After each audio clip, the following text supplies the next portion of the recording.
அன்பு நண்பர்களே, ஆசிரியர் பெருமக்களே, ஆராய்ச்சியாளர்களே, மாணவ மாணவிகளே, தற்போது இந்த காணொளியிலே நாம் பார்க்கவிருப்பது கிளென்த் ப்ரூக்ஸ் என்பவர் எழுதிய த ஹெரசி ஆஃப் பேரஃப்ரேஸ் என்ற ஒரு திறனாய்வு கட்டுரையை பற்றித்தான். இந்த ஹெரசி ஆஃப் பேரஃப்ரேஸ் என்ற இந்த திறனாய்வு கட்டுரை கிளென்த் ப்ரூக்ஸ் எழுதிய திறனாய்வு தொகுப்பு. அந்த நூலின் பெயர் த வெல் ராட் ஏர்ன் என்பது. இது 1947 எழுதப்பட்டது. இந்த வெல் ராட் ஏர்ன் என்ற பெயரே ஜான் டன் என்பவர் எழுதிய த கேனனைசேஷன் என்ற ஒரு கவிதையிலிருந்து எடுக்கப்பட்ட ஒரு தலைப்பு. இந்த வெல் ராட் ஏர்ன் என்ற இந்த நூலிலே பல கட்டுரைகளை கிளென்த் ப்ரூக்ஸ் தந்துள்ளார். அதில் கடைசியாக 11வது சாப்டரிலே இந்த ஹெரசி ஆஃப் பேரஃப்ரேஸ் என்ற இந்த ஒரு கட்டுரை வருகிறது. இது திறனாய்வு உலகத்திலே மிகுந்த ஒரு தாக்கத்தை ஏற்படுத்தியது என்று நாம் கூற முடியும். உங்களுக்கெல்லாம் தெரியும், இந்த கிளென்த் ப்ரூக்ஸ் நியூ கிரிட்டிக்கல் ஸ்கூல் என்ற ஒரு இலக்கிய கோட்பாட்டு அமைப்பில் வருபவர். இந்த 20ஆம் நூற்றாண்டின் இலக்கிய கோட்பாட்டில் நிறைய திறனாய்வாளர்கள் உள்ளனர். அவற்றில் முக்கியமாக John Crowe Ransom, Allen Tate மற்றும் பலரை குறிப்பிடலாம். இந்த நியூ கிரிட்டிசிசம் என்கின்ற இந்த திறனாய்வு கோட்பாடு உங்களுக்கெல்லாம் தெரியும். அந்த இலக்கிய படைப்பை பொருள் கொள்ளும்போது அந்த உரை மட்டுமே போதுமானது. அதற்காக நீங்கள் ஆசிரியருடைய வரலாற்று பின்னணிக்கோ அல்லது அவரது சுயசரிதைக்கோ செல்ல வேண்டிய அவசியம் கிடையாது. அந்த உரையை வைத்தே நீங்கள் அனைத்தையும் பொருள் கொள்ள முடியும் என்பதுதான் இந்த நியூ கிரிட்டிசிசத்தின் முக்கியமான வாதம். இந்த ஹெரசி ஆஃப் பேரஃப்ரேஸ் என்கின்ற தற்போது நாம் விவாதிக்க இருக்கின்ற இந்த திறனாய்வு கட்டுரையானது இந்த நியூ கிரிட்டிசிசத்தின் கருத்தை தான் வலியுறுத்துகிறது. ஆனால் சற்று வித்தியாசமாக. அதைத்தான் நாம் தற்போது பார்க்கவிருக்கின்றோம். முதலில் த ஹெரசி என்றால் என்னவென்று பார்ப்போம்.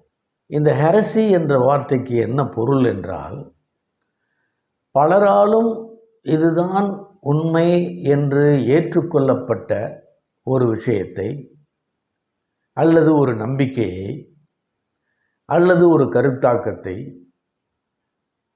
எதிர்த்து வேறு ஒரு திசையில் செல்வது என்று அர்த்தம். That is the meaning of heresy. Paraphrase என்றால் உங்களுக்கெல்லாம் தெரியும். பேரஃப்ரேஸ் என்றால் கவிதை நடையை உரைநடையாக மாற்றுவது. உங்களுக்கெல்லாம் தெரியும், இந்த கவிதை நடையை உரைநடையாக மாற்றுவது என்பது காலம் காலமாக நடைமுறையில் இருந்து வருகின்ற ஒரு விஷயம். இந்த ஆசிரியர் கிளென்த் ப்ரூக்ஸ் இந்த கவிதையை உரைநடையாக மாற்றுவது என்பது நகைப்புக்குரிய விஷயம் அல்லது இது தவறான ஒரு விஷயம் என்று குறிப்பிடுகின்றார். ஆகையினால்தான் இதை த ஹெரசி ஆஃப் பேரஃப்ரேஸ் என்று அவர் அழைக்கின்றார். அப்படி என்றால் உங்களுக்கு இயற்கையாக ஒரு கேள்வி மனதினுள்ளே எழும். எந்த கவிதையுமே நாம் பேரஃப்ரேஸ் செய்யக்கூடாதா? கவிதையிலிருந்து உரைநடையாக மாற்றக்கூடாதா என்று நீங்கள் கேட்க நேரிடும். அல்லது உங்களுக்கு ஒரு சந்தேகம் ஏற்பட வாய்ப்பு உள்ளது. ஆனால் அப்படியல்ல. அவர் இந்த கட்டுரையின் ஆரம்பத்திலேயே கூறுகிறார், some paradigmatic examples of poetry. Paradigm என்றால் முன்னுதாரணம். ஒரு ஒரு விஷயம், ஒரு சொல் அல்லது ஒரு கருத்தை முன்னுதாரணமாக பல விஷயங்களுக்கு கூறுவது தான் பாரடிம் என்று கூறுவார்கள். முன்னுதாரணம். அப்படி முன்னுதாரணமாக இருக்கக்கூடிய கவிதைகளுக்குத்தான் இது பொருந்தும். உதாரணமாக உரைநடை வடிவத்திலேயே ஒரு கவிதை வருகிறது என்று வைத்துக்கொள்வோம். Modern poems, post modern poems என்றெல்லாம் கூறுவார்கள். ஹைக்கூ கவிதைகள் உள்ளன. இவைகளை உரைநடையாக மாற்றக்கூடாதா என்று கேட்கலாம். இது எல்லா கவிதைகளுக்கும் பொருத்தமான விஷயம் அல்ல. அதற்கு இவரே சில கவிதைகளை தேர்ந்தெடுக்கின்றார். இந்த ஹெரசி ஆஃப் பேரஃப்ரேஸ் என்ற இந்த கட்டுரையிலே அவர் ஒரு 7-8 கவிதைகளை உதாரணமாக அல்லது முன்னுதாரணமாக அவர் எடுத்துக்கொண்டு தான் இந்த ஆர்குமெண்ட்டை துவக்குகின்றார். உதாரணமாக ode on intimations of immortality, ode on a Grecian urn, Corinna go for maying போன்ற கவிதைகளை அவர் முன்னுதாரணமாக எடுத்துக்கொண்டு தான் இதை பேசுகின்றார். கவிதை நடையை உரைநடையாக மாற்ற முடியாது என்பதுதான் இந்த கிளேன் புரூக்ஸின் முக்கியமான வாதம். அதைத்தான் தற்போது நாம் விரிவாக காணவிருக்கின்றோம். கவிதை வடிவத்தை உரைநடையாக மாற்றும்போது அந்த கவிதை உருக்குலைந்துவிடும். Any reductionist attempt to convert a poem into prose will end with a disastrous effect என்பதுதான் கிளேன் புரூக்ஸ் கூறுகிறார். ஏனென்றால் கவிதை என்பதே உணர்வு சம்பந்தப்பட்ட விஷயம். அதை உரைநடையாக மாற்றும்போது பல குளறுபடிகள் எழும். எவ்வாறு? நல்ல கவிதைகளை அதனுடைய ஒரிஜினாலிட்டி மாறாமல் அதை உரைநடையாக மாற்ற முடியாது. ஏனென்றால் ஆரம்ப காலத்திலிருந்து இன்று வரை கவிதை என்றால் என்ன என்பதற்கான விளக்கம் இன்னும் போதுமான அளவு அமையவில்லை. அதை எளிதில் விளங்கிக் கொள்ளவும் முடிவதில்லை. கவிதை பற்றிய நம்முடைய அறிவு போதுமானதாக இல்லை என்று கூறுகிறார் கிளேன் புரூக்ஸ். அவர் knowledge of poetry is tacit என்று கூறுகின்றார். இதை புரிந்து கொள்வதற்காக நான் உங்களுக்கு ஒரு உதாரணத்தை கூறுகின்றேன். ஒரு திரைப்படத்திற்கு செல்கின்றீர்கள். அந்த திரைப்படத்தை முழுமையாக காண்கின்றீர்கள். அந்த திரைப்படத்தின் மூலமாக நீங்கள் பெற்ற உணர்வுகள், நீங்கள் அடைந்த இன்பங்கள், இவற்றை நாம் எழுத்து வடிவமாக சொல்ல முடியாது. அல்லது ஒரு திரைப்படத்தை அதனுடைய விமர்சனத்தை படித்துவிட்டு புரிந்து கொள்வதை விட அதை பார்த்து புரிந்து கொள்வது என்பது சற்று வித்தியாசமானது. திரைப்படத்தை பார்க்கும்போது நீங்கள் ஒரு நேரடியான அனுபவத்தை பெறுகின்றீர்கள். அதே திரைப்படத்தை பற்றி ஒரு விமர்சனத்தை படித்துவிட்டு அதே அனுபவத்தை நீங்கள் பெறுவீர்களா என்பது ஒரு பெரிய கேள்விக்குறிதான். அல்லது நண்பன் ஒருவன் சொல்ல கேட்டு அந்த அனுபவத்தை பெற முடியுமா? உங்களுக்கு புரிவதற்காக இதை கூறுகின்றேன். அதுபோல தான் கவிதை. ஒரு சிறிய கல்லை எடுத்து ஒரு தெளிந்த நீரோடையிலே நீங்கள் போடுங்கள். அதிலிருந்து ரிவுலட்ஸ் என்று சொல்லப்படுகின்ற சர்க்கிள்ஸ் ஒவ்வொன்றாக தோன்றும். அதுபோல்தான் கவிதை. Meanings and meanings are generated through a poem. அப்படி இருக்கும்போது ஒரு பேரஃப்ரேஸ் செய்வதன் மூலம் நீங்கள் அதை சுருக்கிவிட முடியுமா என்று நினைத்து பாருங்கள். இதைத்தான் அவர் இதில் வலியுறுத்துகின்றார். ஒரு முறை ஒரு பெண் T.S. எலியட் என்ற மாபெரும் கவிஞர், கிரிட்டிக், எழுத்தாளர் அவரிடம் ஒரு வினாவை எழுப்புகின்றார். அது என்னவென்றால், sir, can you tell me what you mean by 3 white leopards sit under a juniper tree என்று. அதற்கு டிஎஸ் எலியட் பதில் கூறினார், அம்மா, இதற்கு பொருள் என்னவென்றால் 3 white leopards sat under a juniper tree என்று அந்த கேள்வி என்ன வரிகள் இருந்தனவோ அதையே பதிலாக தந்தார். இதன் பொருள் என்னவென்றால் சில விஷயங்களை பாரஃப்ரேஸ் செய்ய முடியாது என்பதுதான். அதே போலவே மற்றொரு திறனாய்வாளர் மற்றும் கவிஞர் ஆர்கிபால்ட் மெக்லீஷ் என்பவர், அவர் இவ்வாறு கூறுகின்றார், எ poem should not mean but be. திரும்ப கூறுகின்றேன், எ poem should not mean M-E-N but be என்று கூறுகின்றார். அதன் பொருள் என்ன? எப்போதுமே ஒரு கவிதை அதன் பொருளை நேரடியாக தருவதில்லை. அந்த போயம் ஒரு மலர் மலர்வதைப் போல இயற்கையாக அமையக்கூடிய விஷயம்.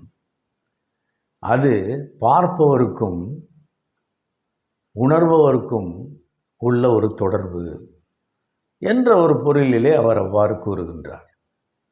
A poem cannot be retold, they are.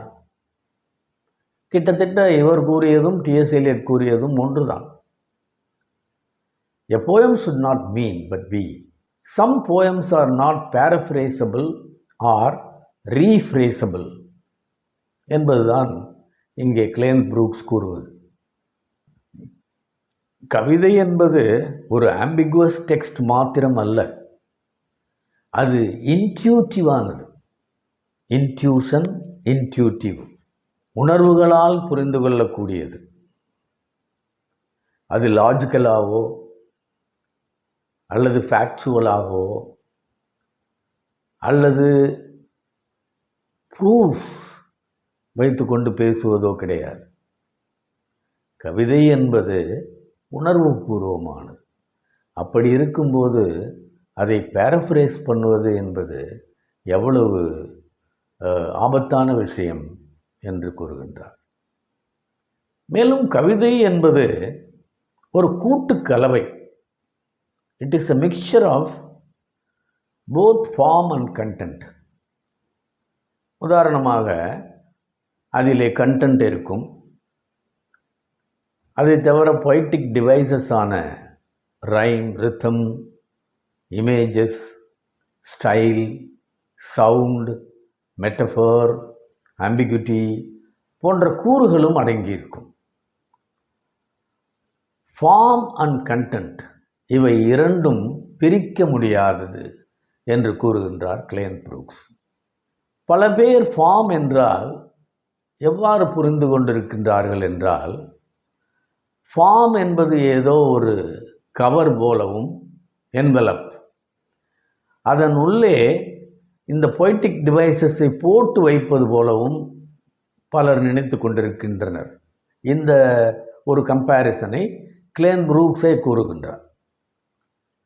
Form is not an envelope in which you put all the poetic devices into it.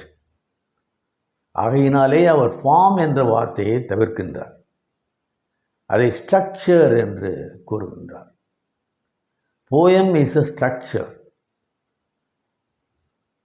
Content மாத்திரம் போயம் அல்ல, அல்லது ஃபார்ம் மாத்திரம் போயம் அல்ல. இவை இரண்டும் இன்செப்பரபிள், பிரிக்க முடியாதது. Form and content cannot be separated into two different aspects என்று கூறுகின்றார். The beauty of any poem should be considered as a whole, a holistic whole. அது ஒரு முழுமையானது, அது ஒரு முழுமையான அழகு. ஒரு மெட்டஃபரை மட்டும் எடுத்துக்கொண்டு அந்த கவிதையின் பொருளை நீங்கள் இதுதான் இந்த கவிதையின் பொருள் என்று எவ்வாறு கூற முடியாதோ, அதுபோல மேலோட்டமான ஒரு பொருளை எடுத்துக்கொண்டு இதுதான் இந்த கவிதையின் கண்டென்ட் என்றும் நீங்கள் கூற முடியாது. மெட்டஃபர் மாத்திரமே கவிதை அல்ல, அண்டு கவிதையினுடைய சப்ஜெக்ட் மேட்டரான கான்டென்ட் மாத்திரமே கவிதை அல்ல. இது ஒட்டுமொத்தமான ஒரு ஹோலிஸ்டிக் பியூட்டி என்று கூறுகின்றார். ஸ்ட்ரக்சர் என்று அவர் குறிப்பிடுவது கவிதையின் பொருள்கள், பலதரப்பட்ட மதிப்பீடுகள், பலவிதமான விளக்கங்கள் போன்றவைகளை கொண்டது. அது ஒரு ஹார்மோனைசிங் அண்ட் பேலன்சிங் எஃபெக்ட். இவற்றையெல்லாம் ஒன்று சேர்த்து ஒரு பேலன்சிங்காக, ஒரு ஹார்மோனைசிங்காக சொல்லப்படுகின்ற விஷயம்தான் கவிதை என்பது. It has a total effect. அந்த ஸ்ட்ரக்சருக்குள் அவர் கண்டென்ட்டையும் சேர்த்து தான் கூறுகின்றார். அந்த ஸ்ட்ரக்சர் என்ற வார்த்தைக்கு பின்னால் அனைத்தும் இருக்கின்றது. ஆகையினால் இதை உரைநடையாக்கம் செய்யும்போது இதை ஒரு அல்ஜிப்ராய்க் ஃபார்முலா போல ஒரு அப்ஸ்ட்ராக்ஷனுடன் கூறக்கூடாது. பேரஃப்ரேஸ் செய்யும்போது பலர் செய்யக்கூடிய தவறு இதுதான். அது ஏதோ ஒரு மேத்தமேட்டிக்ஸில் வரும் ஒரு ஃபார்முலா போல சுருக்கி அதை அப்ஸ்ட்ராக்ஷனுடன் தருகின்றார்கள். அது பேரஃப்ரேஸ் அல்ல. பேரஃப்ரேஸ் செய்பவர்கள் ஆம்பிகுட்டி, பாரடாக்ஸ், ஐரணி போன்றவற்றை சுருக்கி ஒரு மிஸ்லீடிங்காக தருகின்றார்கள். அது ஒரு டிசாஸ்ட்ரஸ் எஃபெக்ட். அந்த கவிதை மிஸ்லீடிங்காக செல்வது மட்டுமல்லாமல், அதாவது வழி தவறி செல்வது மட்டுமல்லாமல் வாசகர்களை குழப்பத்தில் ஆழ்த்திவிடும். இப்படி பேரஃப்ரேஸ் செய்யும் விதத்தை கிளேன் புரூக்ஸ் என்ன கூறுகின்றார் என்றால், இவர்கள் பேரஃப்ரேஸ் செய்வதை ஒரு பொய்டிக் ஸ்டேட்மெண்ட்ஸாக தருகிறார்கள். அதாவது ஒரு கவிதை அறிக்கை என்று கூறுகின்றார். ஒரு கவிதை அறிக்கை என்பது ஒரு பேரஃப்ரேஸாக இருக்க முடியாது. இது நம்ம எங்கே எடுத்து செல்கிறது என்றால், சில அப்ஜெக்டிவ் டைப் எக்ஸாமினேஷன்ஸை நீங்கள் பார்த்திருப்பீர்கள்.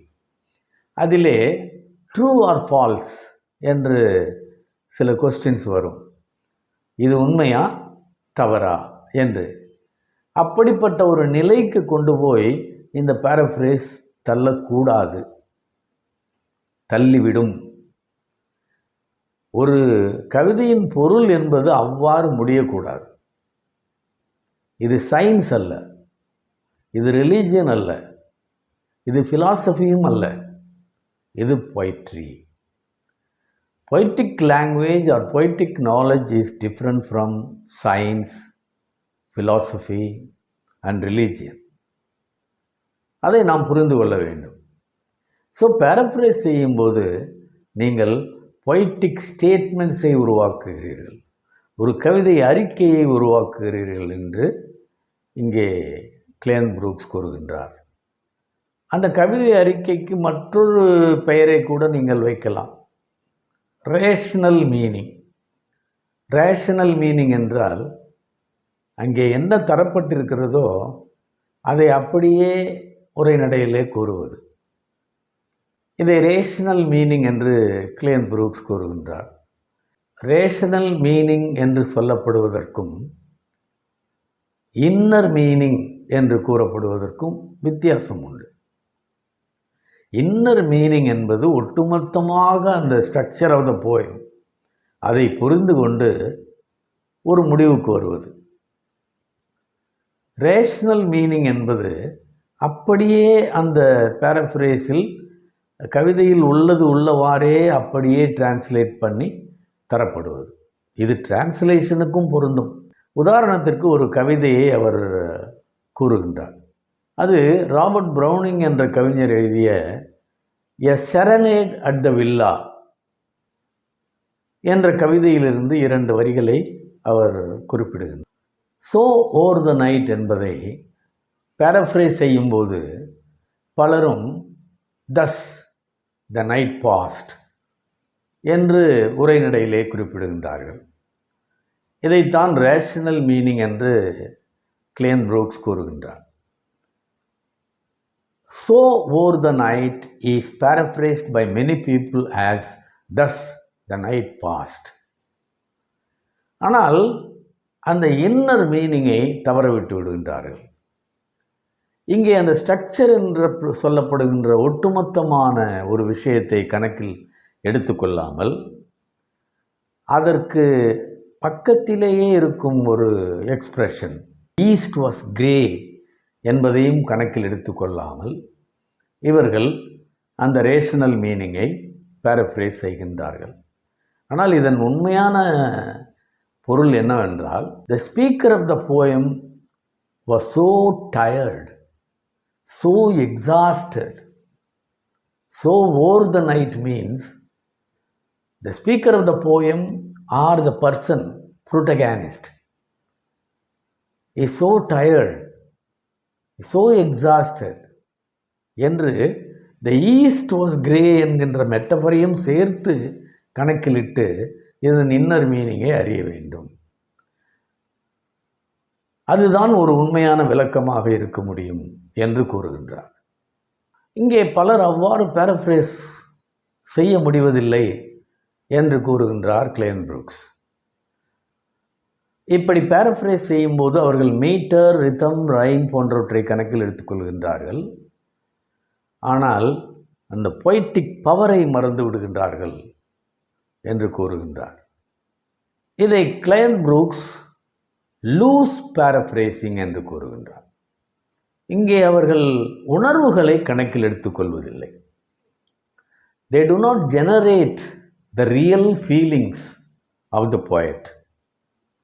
இப்படிப்பட்ட பேரஃப்ரேசஸ் கவிதைக்கு ஊறு விளைவிக்கின்றது. தவறான திறனாய்வுகளுக்கு இப்படிப்பட்ட பேரஃப்ரேஸ் காரணமாக இருக்கின்றது. Most difficulties in criticism are rooted in such a kind of a paraphrasing of poems. ஒன்று, paraphrase என்பது கவிதையின் உட்பொருளை பல நேரங்களில் கொண்டு வருவதில் தோல்வியுறுகிறது. மற்றொன்று, ரிதம், ரைம், இமேஜஸ், மெட்டஃபர் போன்ற பொய்டிக் டிவைசஸ் கூட தவறாக புரிந்து கொள்ளக்கூடிய வாய்ப்பு இருக்கின்றது. கவிதையின் கற்பனை கோர்வைகளை பார்க்க மறந்து விடுகின்றோம். இமேஜினேட்டிவ் கோஹிரன்சஸ் என்று கிளேன் புரூக்ஸ் குறிப்பிடுகின்றார். இந்த கற்பனை கோர்வைகளை பார்க்க நாம் தவறிவிடுகின்றோம். A poem is never a poem but an abstraction. As I said earlier, a kind of a poetic statement. அது ஒரு கட்டுரை சுருக்கமாக காட்சியளிக்கிறது. இன்னும் சொல்லப்போனால் கிளேன் புரூக்ஸ் கூறுகிறார், வாட் த போயம் சேஸ் என்று ஆரம்பிப்பதே தவறானது. அல்லது த போயம் சேஸ் என்று ஆரம்பித்து சில கருத்துக்களை ஒரு கட்டுரை அறிக்கையாக தருவதே தவறானது. இந்த போயம் சேஸ் என்று நீங்கள் ஆரம்பிக்கும் போதே நத்திங் என்ற ஒரு பதில்தான் சொல்ல தோன்றுகிறது. ஒரு நல்ல கவிதையின் ஸ்ட்ரக்சர் என்று கூறுவதே ஒரு ஓவியத்தை போன்றது. ஒரு ஓவியத்தில் பல வண்ணங்கள் ஒன்று சேர்ந்து அங்கே ஒரு ஹார்மனைசிங் அண்ட் பேலன்சிங் டோட்டாலிட்டி உள்ளது. அது ஒரு நல்ல ஓவியத்தை போலவும் அல்லது ஒரு கட்டிடக்கலை, ஆர்கிடெக்சர், ஒன்றை மட்டும் தனியாக பார்க்க முடியாது. ஒரு ஒட்டுமொத்த அழகு அந்த ஆர்கிடெக்சரிலே, அதாவது கட்டிடக்கலையிலே இருக்கும் ஒரு ஹோல்னஸ் போல, அல்லது ஒரு கன்சர்ட், ஒரு இசையமைப்பு, அந்த இசையமைப்பிலே ஒரு இசை எவ்வாறு அமைக்கப்படுகிறது, அதில் பல்வேறு கூறுகள் ஒன்று சேர்ந்து அந்த இசையமைப்புக்கு உதவுகிறது. இதுபோலத்தான் கவிதை. இதுதான் ஸ்ட்ரக்சர். இது ஒரு கூட்டுக்கலவை.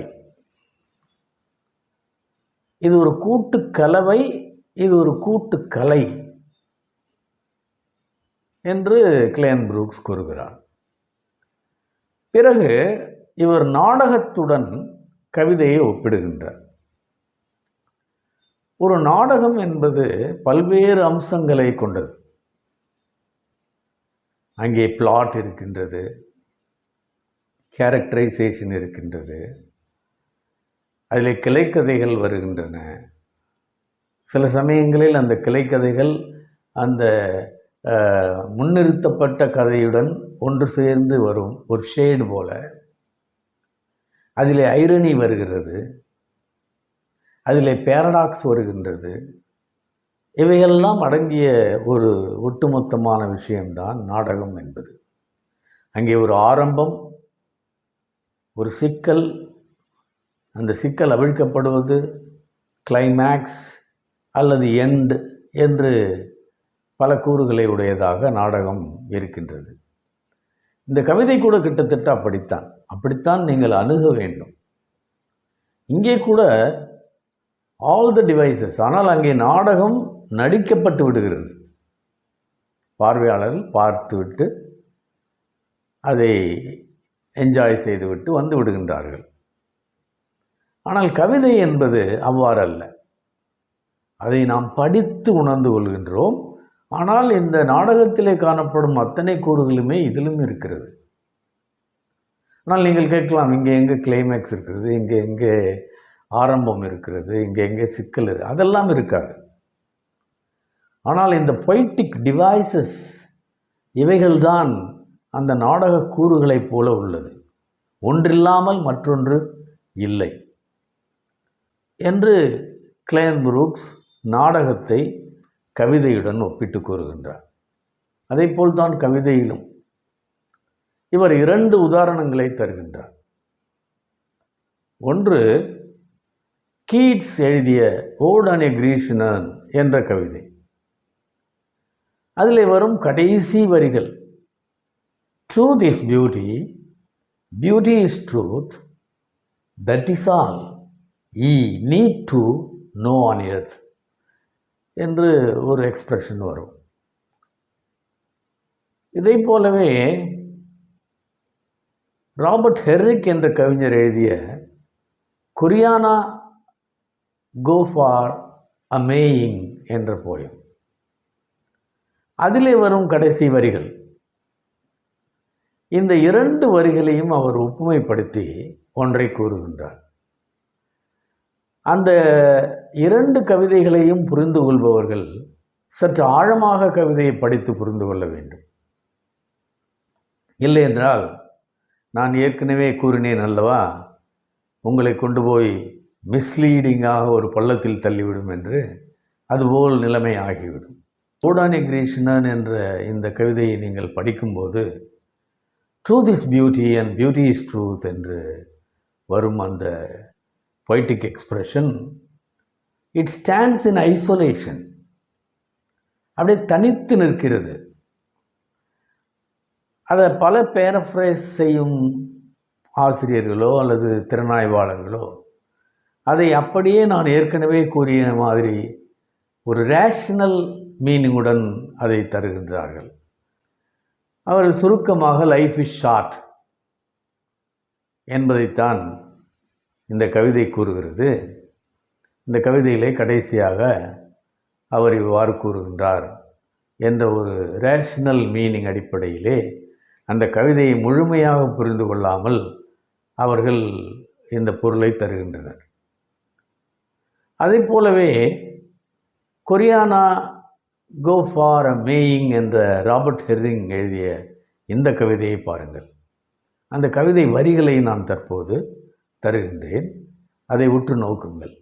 So when you or I are made, a fable, song or a fleeting shade, all love, all liking, all delight, lies drowned with us in endless night.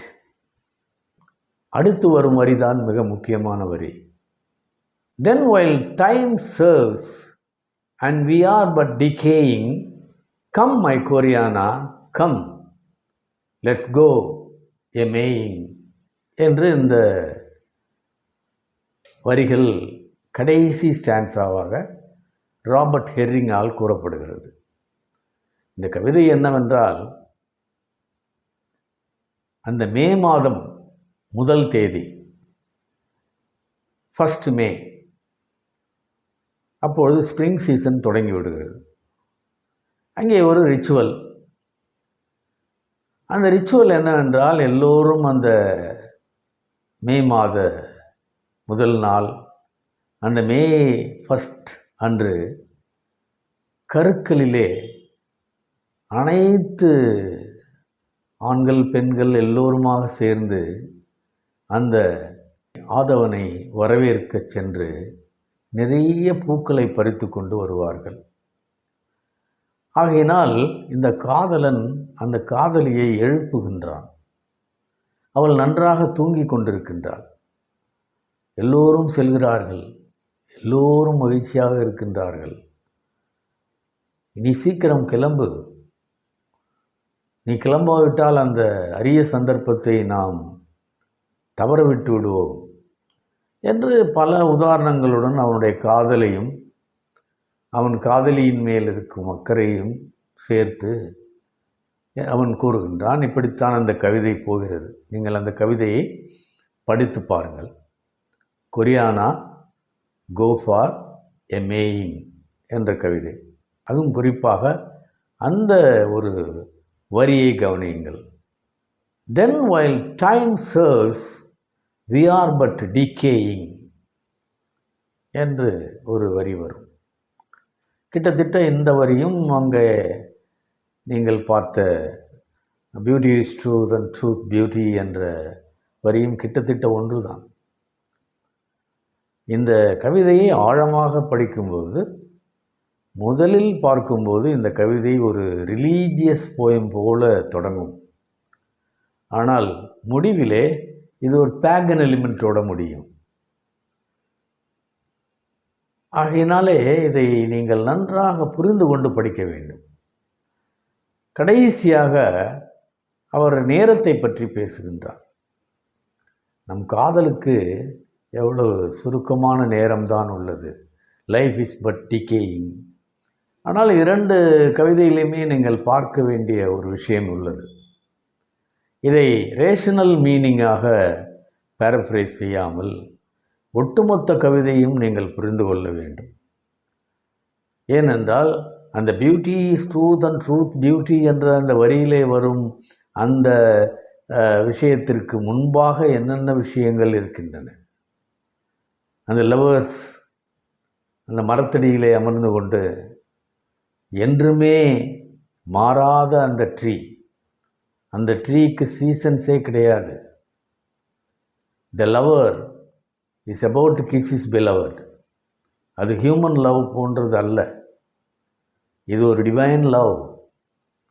அங்கே பாடப்படும் இசை, அந்த இசையிலிருந்து என்ன இசை வருகிறது என்பது நம்மால் விவரிக்க முடியாத ஒரு மகிழ்ச்சி. இப்படியெல்லாம் பல மெட்டஃபர்ஸ் அண்ட் பல இமேஜஸ் எல்லாம் வரும். இவற்றையெல்லாம் ஒட்டுமொத்தமாக புரிந்து கொண்டு இங்கே கீட்ஸ் கூற வருவது என்னவென்றால், முக்கியமாக Keats expresses a life above life. Life is no life at all, but it is a kind of a death. Myth is truer than history. Keats' lovers reject this world in order to possess another world.